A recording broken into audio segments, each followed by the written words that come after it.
Klopp's plan of attack as Liverpool progress on game-changing Nunez transfer. As is often the case when facing the press, Jurgen Klopp would have known more than he was letting on. After coming face-to-face with Darwin Nunez twice in the space of a week in April, the Liverpool manager chose his words carefully when it came to discussing the 22-year-old's qualities. He was physically strong, quick, was calm around his finish, said the Reds boss. Good, really good. I always say in these situations, if he is healthy, it's a big career ahead of him.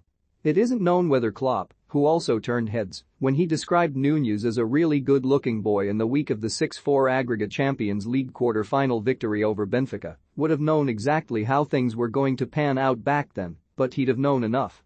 Nunez, who scored against Liverpool in both legs, would already have been on the club's radar.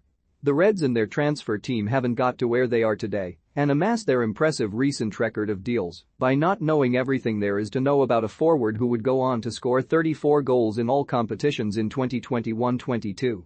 The fact that he was doing so in Portugal would have made Liverpool's research all the more thorough as well.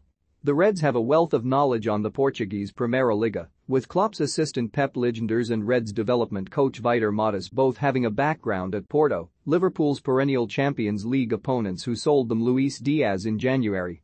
All of which makes this summer's transfer interest in Nunez all the more convincing and game-changing for Klopp's side. As it stands, the Reds have been told that it will take a club record fee to prize the Uruguayan from Lisbon, although they will hope that such a declaration of interest will lead to Nunez pushing for a move and the fee coming down somewhat. Liverpool have no interest getting involved in bidding wars for players. They have frequently shown that if a deal cannot be done on their terms, then they will just walk away. And so the supposed interest from Manchester United and Atletico Madrid still threatens to throw a spanner in the works somewhat, even if you could soon see both clubs back down. That's because Nunez is now Liverpool's no-point-1 target, and those targets are usually acquired.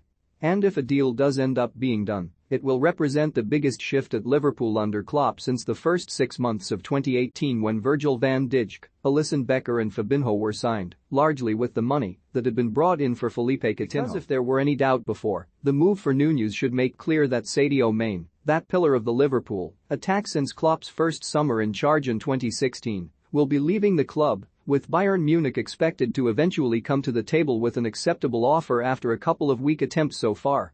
It is a shame that a modern-day Liverpool great fancies a change of scenery, but Klopp isn't likely to hold that against Mane, and a sale in the region of £40 million probably looks ideal for all parties. Add that to fees incoming for fringe players such as Takumi Minamino, Alex Oxlade-Chamberlain, Nat Phillips and Nico Williams, and the vast majority of the Nunez fee, if not all of it, will have been raised. Such slick accounting is the type of thing Liverpool have become renowned for in recent years, but this case will undoubtedly have the biggest impact on Klopp's side on the pitch. Nunez is able to play from the left and does naturally enjoy drifting out there regularly, but with Diaz so dangerous from that side, it is safe to assume that the Uruguayan would be utilized more often through the center were he to arrive at Anfield. That would mean that Klopp would have bought a player who is as close to a conventional no.9 as anyone he's ever signed for Liverpool, with Christian Benteke being inherited when he joined in 2015 and Divock Origi, another gift bequeathed to the German manager, utilized for his magic moments when required. Indeed, Origi's summer departure leaves a hole that is perhaps being underestimated outside of the Liverpool bubble, particularly given the rigors that await next season. There are certain to be games in the coming campaign in which a more conventional no.9 will be needed, with the sheer volume of matches and the introduction of 5 substitutes, meaning that Klopp's tactical flexibility could and should be rewarded as his side seek to explode out of the blocks in a grueling year. Perhaps Mane's use as a no.9 in the closing months of the past season can now be viewed differently in the context of his likely departure, as instead of bringing a new dimension to the player, it was instead done to benefit the team for a forthcoming tactical adjustment. With Mo Salah still around for another year at least, and so dangerous from the right, Diogo Jota sure to get his fair share of appearances and goals across the attack, and Roberto Firmino still signed on for one more season, Nunez would be joining a gifted attacking group.